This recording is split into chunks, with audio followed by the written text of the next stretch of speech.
Grey matter काफ़ी thick पाया जाए। तो क्या हम यहाँ बैठते चाहेंगे कि हमारा ग्रे मैटर भी बहुत ज़्यादा नहीं है, थोड़ा बहुत ही थिक हो जाए, या हम में से भी कोई न्यूटन या आइंस्टाइन कहलाया जाए? हम नहीं तो हमारे बच्चे ही सही। तो पहले स्ट्रेट हो जाइए, एकदम स्ट्रेट होकर बैठेंगे। सबसे इजी मुद्रा जिसे हम ज्ञान मुद्रा कहते हैं, जो आपके कंसंट्रेशन को, आपके इंटेलिजेंस को और आपकी मेमोरी को बढ़ाती है।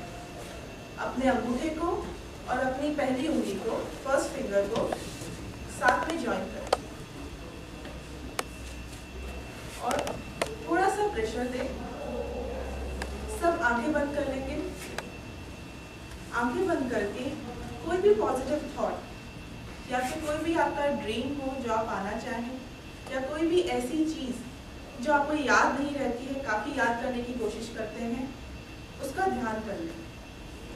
ये करते हुए दिमाग में उसे कंसंट्रेट करें, अपने पॉइंट्स को दबाएं और हम जोर से ओम का उच्चारण करेंगे। लंबी सांस लें।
हार्मोन्स होते हैं उन्हें रिलीज कर रहे हैं।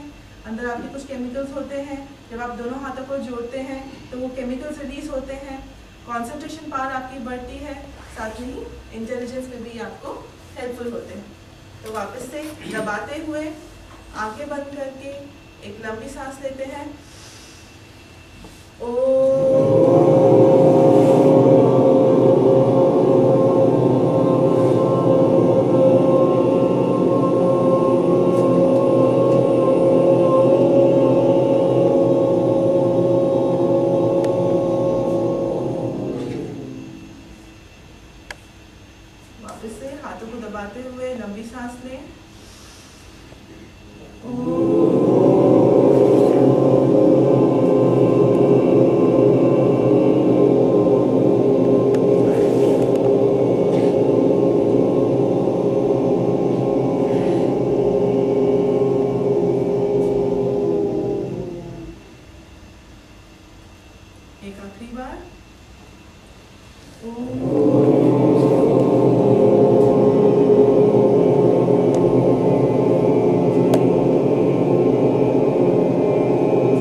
कभी भी किसी स्ट्रेसफुल सिचुएशन में हो, कभी भी किसी से कोई कॉन्फ्रंटेशन हो गई हो,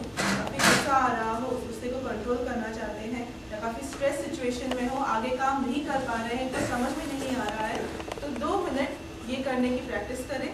इमीडिएटली आप रिलैक्स फील करेंगे। इमीडिएटली आपको जितना भी स्ट्रेस है, अपने पूरे स्ट्रेस को अपने हाथों पे फील करें और उसे ज़ोर से पुल करें। जब आप सब पुल कर रहे हैं तो आप अपने आप को बता रहे हैं कि मेरा पूरा स्ट्रेस रिलीव हो रहा है, स्ट्रेस नहीं होगा, आगे 2 मिनट में मैं 100% प्रोडक्टिविटी के साथ काम करूँगा। राइट, वापस से अपने स्ट्रेस को यहाँ पे फील करते हुए उसे ज़ोर से खींचिए और ओम का उच्चारण करें।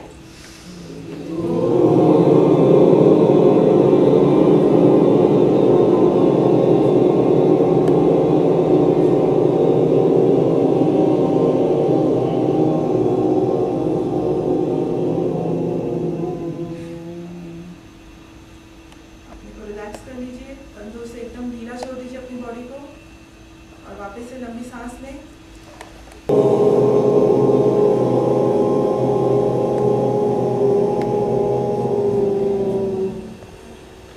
वापस से कंधों को रिलैक्स कर लीजिए, बॉडी को रिलैक्स कर लीजिए। आपका स्ट्रेस अब बस 5% ही बचा है। अगले 5% के लिए वापस से हाथों को खींचेंगे, एक लंबी सांस लेंगे और उसे टाटा बाय बाय कर देंगे।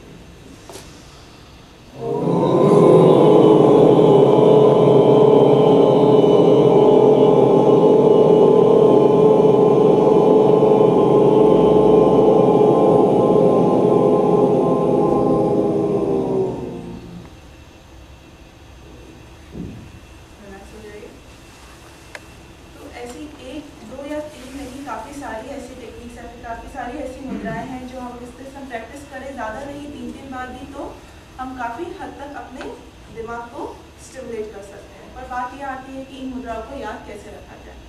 अगर आप याद नहीं भी रखना चाहते, स्पेशल टाइम नहीं देना चाहते, तो आपने देखा ही होगा कि कई लोग हैं जो बड़े बड़े ओरेटर्स होते हैं, जो बड़े बड़े लीडर्स होते हैं, उनके हाथों के एक्शन से ही लोग काफ़ी इम्प्रेस हो जाते हैं।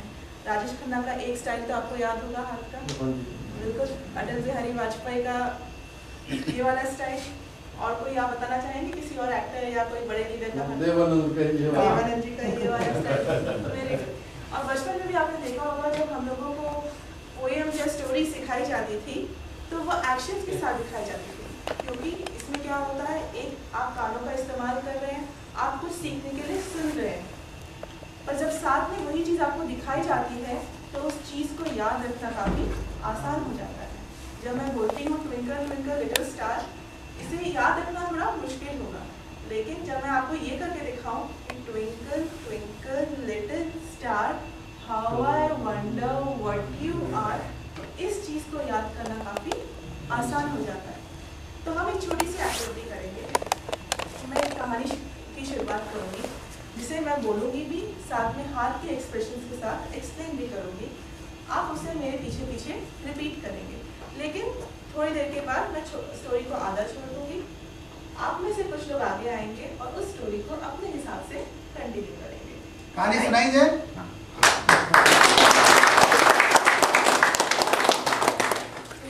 एक राजा और रानी की कहानी तो सबने सुनी होगी बचपन में, तो उसे आगे कंटिन्यू करना आपके लिए भी आसान होगा। तो चलिए ये हमारे पास में कुछ ओल्ड एज पर्सन है, कहानी सुनाते हैं कि कभी कभी हमने बोलते बोलते हमको टाइम ही नहीं मिलता। नहीं सुना, अभी समय नहीं। एक देश का एक राजा था, जिसकी एक रानी थी। घूंघटा। राजा रानी का एक छोटा सा राजकुमार था। एक दिन राजा शिकार करने के लिए बहुत घने जंगल में, उस जंगल में उसे एक शेर दिखा। शेर के साथ एक बब्बर शेर भी था। अब आगे क्या हुआ? अभी आप बताओ। आगे ये हुआ। आपको सुनना देवानंद है, शक्ति है। आइए आप भी आइए, आप भी आइए। आपका क्या नाम है?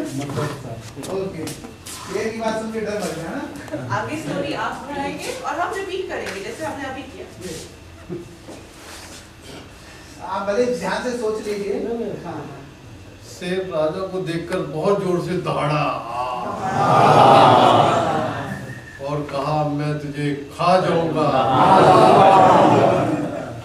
राजा ने कहा कि हे महाराज, मैं तो बड़ा दरिद्र और कमजोर इंसान हूँ,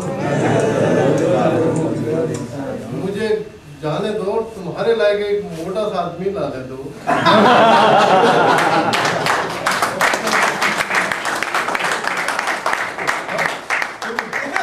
इन्होंने भी कहा अब मेरी एक्सरसाइज पूरी हुई, मुझे जाने दो।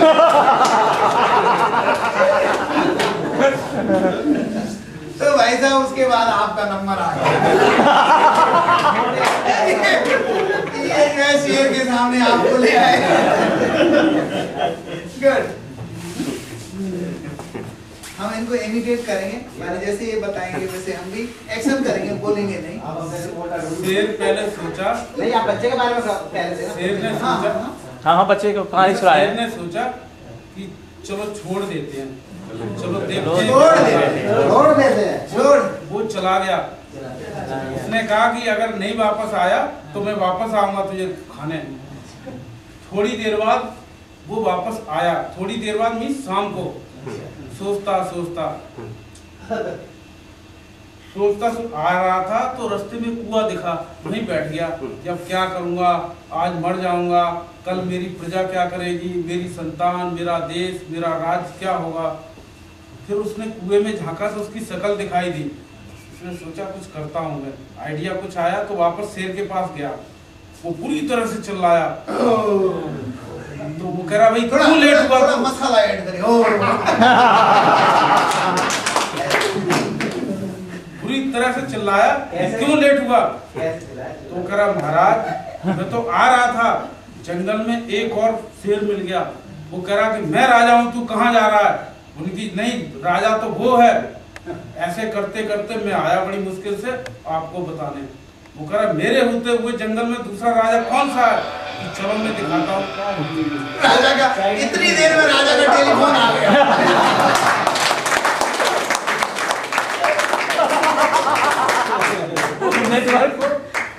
शेर की गुस्से में आ गया, उसके पीछे पीछे चल, दिखा कहाँ है? कि वो देखो साहब, शेर जैसी चिल्ला हा, कुएं से वो आवाज रिफ्लेक्ट होके आई हा। कुएं ने शेर ने जंप लगाई और वो मर गया। और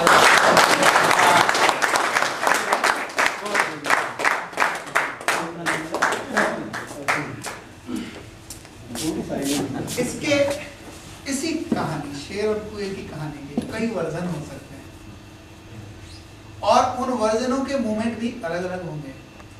और जब यहाँ मूवमेंट हो रहा होगा, इसको कहते हैं फिगर 8 की स्टोरी। जब यहाँ